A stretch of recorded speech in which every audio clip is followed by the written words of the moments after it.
کلیله و دمنه.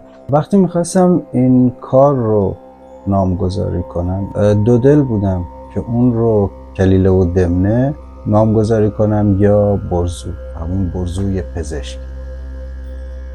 توی داستان متوجه شدم وقتی اون رو شروع کردم بازخوانی کردن، متوجه شدم شخصیت اصلی داستان خود کلیله و دمنه است و نه تنها برزوی بلکه شخصیت‌های دیگرم نامشون با این اثر همراهه، یه جورایی سنجاق شده.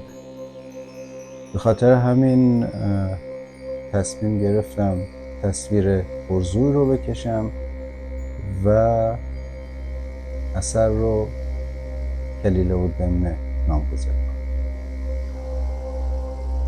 برزوی پزشک نوشین روان بوده و نه تنها پزشک بوده، در واقع در علوم دیگه هم تبحر داشته. زمانی که این داستان داره اتفاق میفته، داستان کلیله و دمنه و ترجمه و آوردنشون به ایران، طبق روایت شاهنامه برزوی پیر و سالخورده بود. پزشک سراینده برزوی بود، به پیری رسیده سخنگوی بود. ز هر دانشی داشتی بهری، به هر بهری در جهان شهری. برزوی به زبان، حالا البته هند زبانهای مختلف داره، ولی اون زبان یکی از زبانهای هندیا که خیلی بیشتر متداول بوده یا زبان علمیشون بوده، آگاهی داشته، شناخت داشته و یک مطلبی، یک دست نوشته‌ای به دستش میرسه در رابطه با یک گیاه در هند که این گیاه مرده رو زنده میکنه و یه جورایی باعث جاودانگی انسان میشه. این مطلب باعث میشه برزوی کنجکاو بشه راجع به این قضیه و میره اون رو با نوشین روان در میان میذاره و میگه که راجع به این گیاه بهش میگه و پیشنهاد میده که به هند بره برای یافتن این گیاه. چون این گفت که ای شاه دانش پذیر، پژوهنده و یافته یادگیر. من امروز در دفتر هندوان، همی بنگریدم به روشن روان. نوشته چنین بد که بر کوه هند، گیاهی است رخشان چو رومی پرند. که آن را چه گرد آورد رهنمای، بیامیزد و دانش آرد به جای. چو بر مرده چوب بپراگند بی گمان، سخنگوی گردد هم اندر زمان.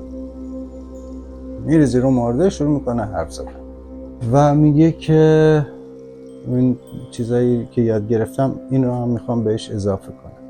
بسی دانش و رهنمای آورم، مگر کین شگفتی به جای آورم. نوشین روان از این قضیه خیلی استقبال میکنه و بهش میگه من نامه‌ای بهت میدم که بری به رای بدی پادشاه هند.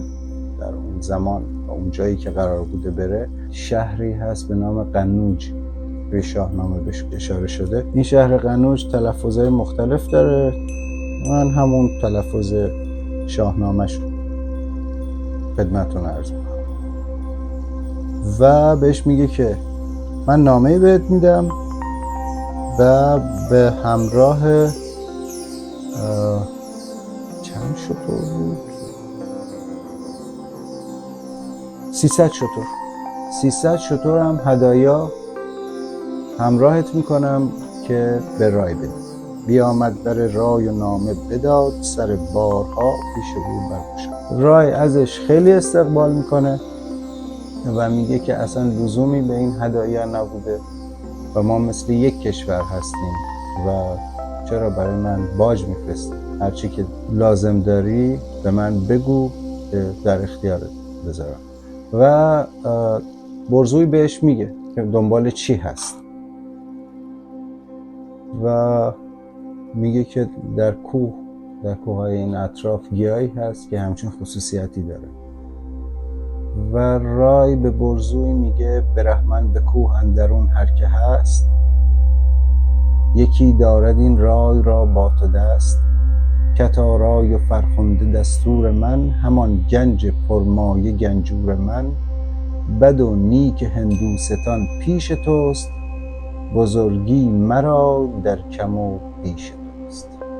هرچی هست تو هندوستان مال توست، هرچی تو داری، هرچی به دست بیاری انگار من به دست آوردم و هرچی هم از دست بدی انگار من از دست بدم.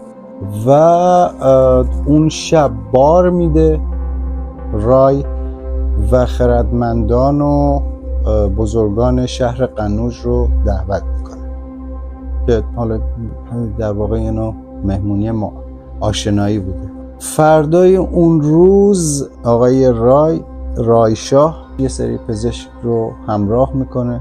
به قول قدیما موقع ما بچه که بودیم یادمونه دکتر هندی داشتیم، میرفتیم دکتر یا بیمارستان، یه سری پزشکا هندی بودن و اصلا اصطلاح دکتر هندی بود. یه سری دکتر هندی رو همراه آقای برزوی میفرسته توی کوه که کمکش کنن و جستجو. بفرمود تا نزد دانا شوند، ز برزوی یک یک سخن بشنوند. برفتند هر کس که دانا بودند، به کار پزشکی توانا بودند. اینها میرن توی کوه، پیاده هم میرن، مثلا اشاره میکنه که پیاده رفتن، یعنی حتی از وسیله نقلیه‌ای هم استفاده نمیکردن و شروع میکنن گیاهای مختلف رو امتحان کردن، پیدا کردن و اونها رو روی مرده امتحان میکردن. میریختن روی مرده ببینن مرده زنده میشه، حرف میزنه یا نمیزنه. فقط سوال اینه که اینا مرده ها رو هم با خودشون برده بودن یا جمع میکردن میومدن پایین روی مرده ها تست میکردن. اینو من توی شاهنامه نمیدونم بهش اشاره نش، فقط میگه که این کار رو انجام میده. چو برزوی بنهاد سر سوی کوه، برفتند با او پزشکان گروه. پیاده همه کوهساران به پای، بپیمود با دانشی رهنمای. گیاها ز خشک و ز تر برگزید، ز پژمرده و هرش رخشنده دید. ز هر گونه‌ای سوده از خشک و تر، همی برپراگند بر مرده بر. یکی مرده زنده نگشت از گیاه، همانا که سست آمدن کیمیا. و مرده ها لام تا کام حرف نمی زدن. این بیت آخریه برای من جالبه، مثل اینه که وقتی یک چیزی رو برای فردی، یک چیز منطقی رو برای یکی دیگه توضیح میده و لجوجانه اون فرد نمیخواد قبول کنه و نمیپذیره اون حرف منطقی و روشن رو. این بیت منو یاد این قضیه انداخت. یکی مرده زنده نگشت از گیاه، همانا که سست آمدن کیمیا. گیاهی رو ریختن که مرده به کلام بیاد صحبت بشه. اینا کوههای مختلف رو میگردن. اینجا برزوی احساس میکنه که آقای رای ایشون رو سر کار گذاشته و داره کار بیهوده میکنه. یه خورده هم سرخورده میشه و اون مطلبی رو که داشته احتمالاً مطلب جعل بوده و حقیقت نداشته. وزان خواسته نیز کاورده بود، ز گفتار بیهوده آزرده بود. چرا خیره بر باد چیزی نبشت، که بریابد از رنج گفتار زشت. بعد از حالا این سرخوردگی ها و این افکاری که میاد براش که احساس میکنه دارن سر میدوننش و گفتم برو تو کوه برای خودت بگرد پیداش کن اون چیزی رو که میخوای. اولش خب میخوره سرخورده میشه ولی میمونه، یعنی کنجکاوی غالبتر بوده تا اون سرخوردگیه و ادامه میده به کارش. اینجا میپرسه از بقیه، از اون پزشکان، که آیا فردی هست از همه شما باسوادتر و داناتر و عالمتر باشه؟ و اونا هم بهش به جواب میدن که آره یه نفر هست. که دانی داناتر از خیشتن، کجا سر فرازد بدین انجمن. به پاسخ شدن انجمن هم سخن، که داننده پیریست ای در کهن. به سال و خرد او ز ما مهتر است، به دانش ز هر مهتری بهتر است. و از اونا میخواد که برزوی رو پیش اون پیر دانا ببرن. میرن اونجا، میگه که آقا یه همچین مطلبی بوده و ما فکر کردیم این مطلب معتبریه، از هند اومده و ظاهراً که چیز خیلی معتبری نیست. پیرمرده بهش میگه که نه، این رو ما هم همین مطلب رو دریافت کردیم و به جوابش رسیدیم، ولی تو مسیر رو اشتباه رفتی. خود این قصه کلیله و دمنه 3 بخش داره. توی این بخش اولش در واقع فردوسی داره یه سری سرنخ‌ها رو به خواننده میده که اصل قضیه رو، اون چیزی که لایه زیرین مطلب هست رو کشف کنن. درس گفتارهای آقای شاهرخ مسکوب فقید و بزرگوار، ایشون توی درس گفتارهای شاهنامه یه بخشی دارن راجع به کلام و این بخش در رابطه با جاودانگی کلام هست. اینجا فردوسی داره این اشاره ها رو میده.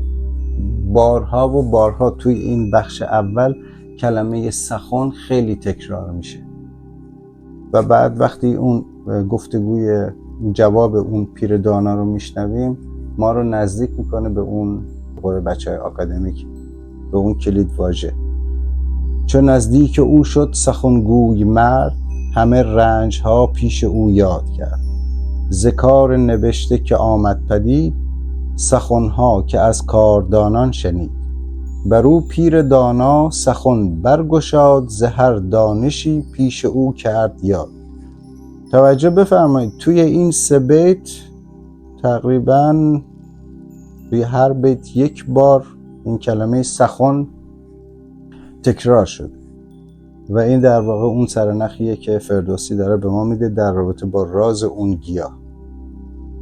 من قبلا فکر میکردم این تفسیریه و اون سمبولیه که استخراج شده از شاهنامه، بعد متوجه شدم نه، خود فردوسی مستقیما به این قضیه اشاره میکنه، به این رمز، به این سمبل، به این نشانه.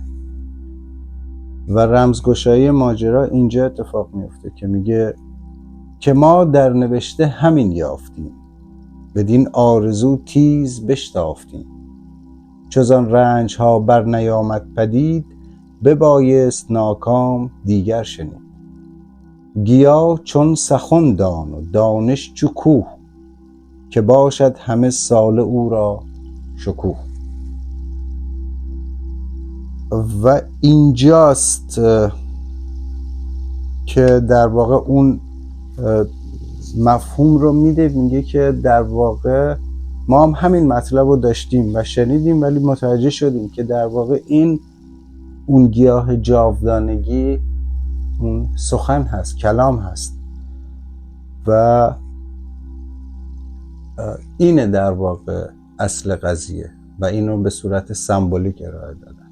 بعد بهش میگه که یه کتابی هست توی گنجخونه شاه آقای رای، این کتاب در واقع همون گیاهیه که تو دنبالش هست. برزو شاد و خوشحال و از جوابی که گرفته، من فکر میکردم سرخورده بشه، میگفت ای بابا ما میخواستیم مرده زنده کنیم، من حوالمون به کتاب میدن. ولی برعکس خیلی هم خوشحال میشه از این قضیه و میره طرف رایشا و بهش میگه من شنیدم یه همچین کتابی رو داری. شنیدم کتابی است گسترده کام، که آن را به هندی کلیله است نام. آقای رای خیلی خوشش نمیاد از این تقاضای، از این صحبت برزوی و یه خورده منمن میکنه، یه خورده اینور و اونور میکنه اینا و میگه که آره یه همچین چیزی هست تو گنج خونمون، حالا نمیدونم کجا گذاشتیم. و زیاد راغب نبوده این رو در اختیار برزوی بذاره و برزوی ازش تقاضا میکنه که این رو اجازه بده که این کتاب رو بخونه. رای شاه به شرطی بهش این اجازه رو میده که ازش نوت برداری نکنه، نسخه ای ننویسه و فقط اون رو بخونه. آقای برزوی هم زق تو چش رای نگاه میکنه، میگه نه بابا من این کارو نمیکنم. یعنی دقیقا همون کاری که باید بکنه بهش میگه نکن، دقیقا همون کارو میره انجام و میگه نه بابا چه حرفیه، من فقط میخوام بخونمش. دوژم گشت از آن آرزو جان شاه، بپیچید بر خویشتن چند گاه. به برزوی گفت این کس از ما نجست، نه اکنون نه از روزگار نخست. ولیکن بخوان مگر پیش ما، بدان تا روان بداندیش ما. نگوید به دل کان نبشته است کس، بخوان و بدان و ببین پیش و پس. همین که این آقا پاش میرسه به اون گنجور و این کتاب دستش میاد، شروع میکنه به خوندن و ترجمه کردن اثر. یه نامه هم میفرسته برای نوشین-روان. اون هم جالبه که خیلی خوشحال میشه از این قضیه. یعنی من فکر میارم اونم سرخورده بشه که ما اون گیاه جاودانه رو میخوایم و اونم خوشحال میشه در رابطه با این کتاب کلام و میخواد که بهش میگه که من دارم اینو ترجمه میکنم و برات میفرستم. اون موقع هم که کپی رایت و اینجور چیزا نبود. جالبه که خود برزوی بعدها در رابطه با ترجمه کتابش یک کاری انجام میده که هندیا انجام نداده بودن در رابطه با کلیله و دمنه و این خیلی جالبه. این بحث کپی رایت که پیش اومد اونجا برام جالب شد، حق تألیف. میگه بعدها بهش میرسه. چو زو نامه رفتی به شاه جهان، دری از کلیله نوشتی نهان. بدین چاره تا نامه هندوان، بیامد به نزدیک نوشین-روان. بعد کارشو که انجام میده، میره به آقای رای میگه که خب من دیگه زحمتو کم میکنم و میرم.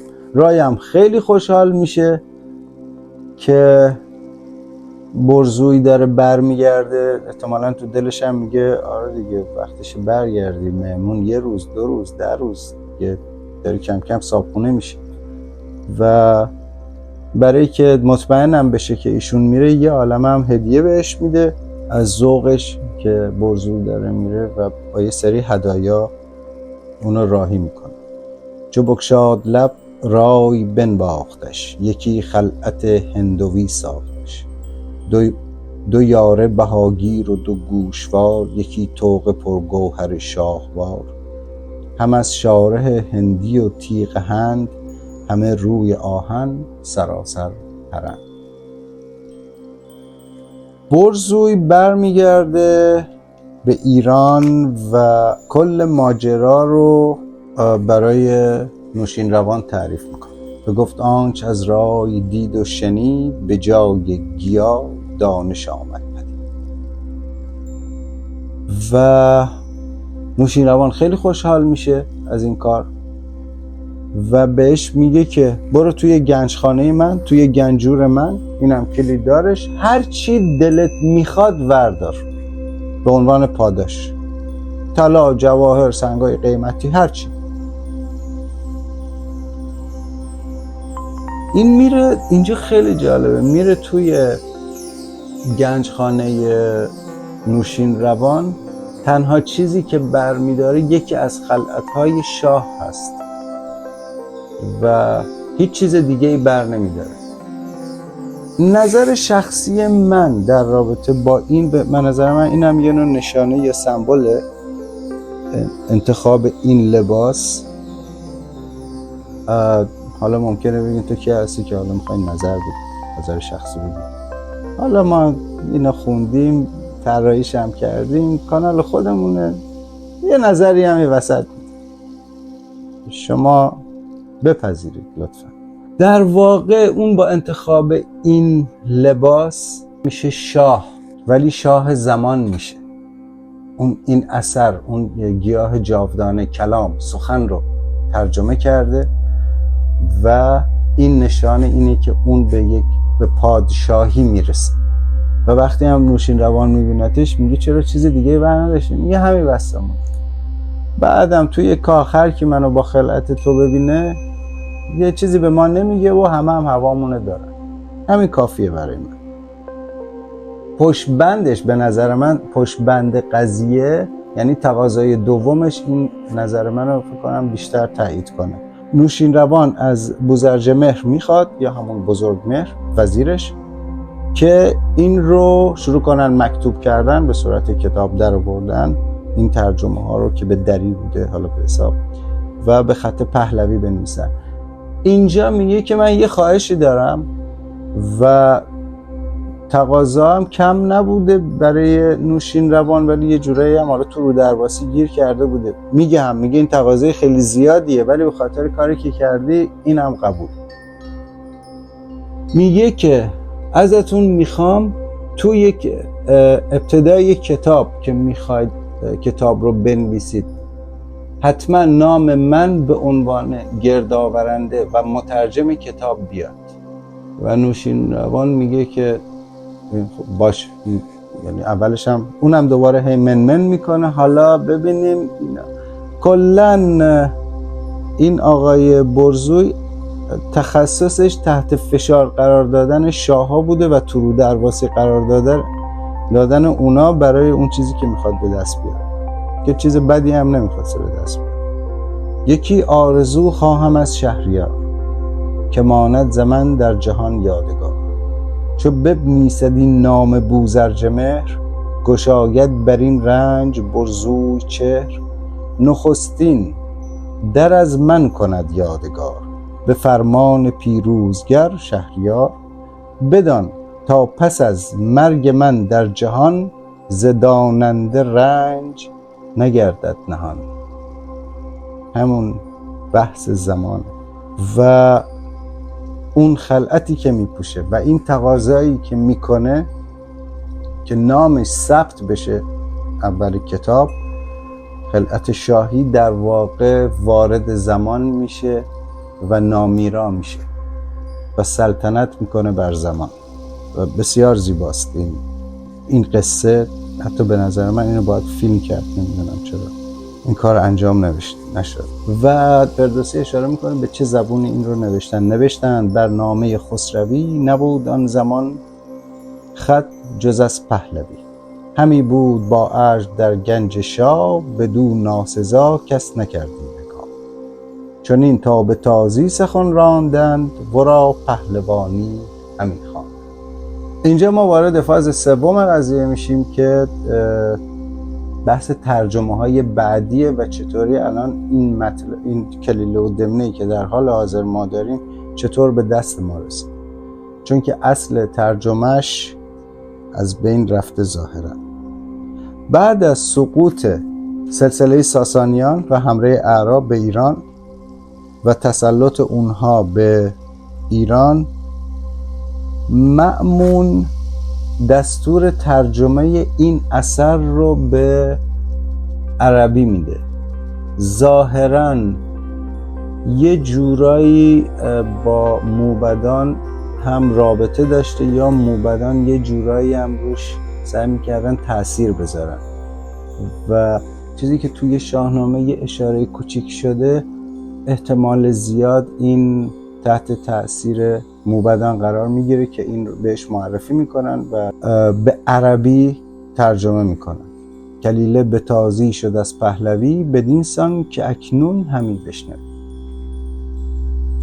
این به زبان عربی بوده تا زمان امیر نصر سامانی و وزیرش ابوالفضل بلعمی.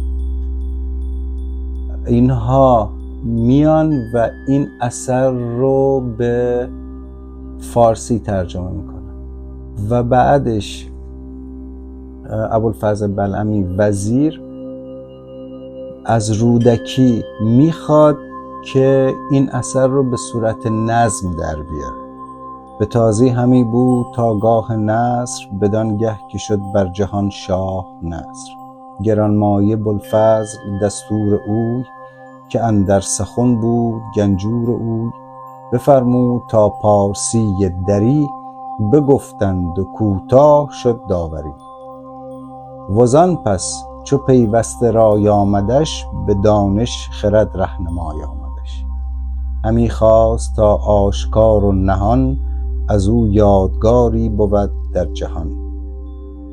گزارنده را پیش بنشاندند، همه نامه بر رودکی خواندند. به پیوست گویا پراکنده را، بسفت این چنین در آگنده را. توی این اشعار 2 چیز خیلی جالبه برای من. یکی این که هر کی به این کلیله و دمنه میرسیده یه جوری میخواسته به وسیله اون نام خودش رو ماندگار کنه. دوم توی این بیت چون که روایتی هست و این روایت یقین درش نیست که رودکی نابینا بوده، توی این بیت یه تأکیدی داره بر نابینا بودن رودکی. گزارنده را پیش بنشاندند، همه نامه بر رودکی خواندند. چرا ندادن خود رودکی اینو بخونه؟ مگر اینکه نابینا بوده و نمیتونسته بخونه.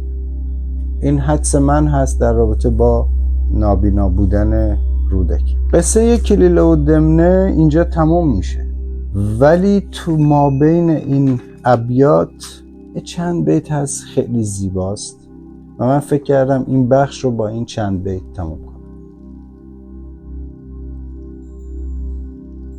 تن مرده چون مرد بیدانش است، که دانا به هر جای با رامش است. به دانش بود بیگمان زنده مرد، خنک رنج بردار باینده مرد. چو مردم ز نادانی آید ستوه، گیا چون کلیله است و دانش چو کوه.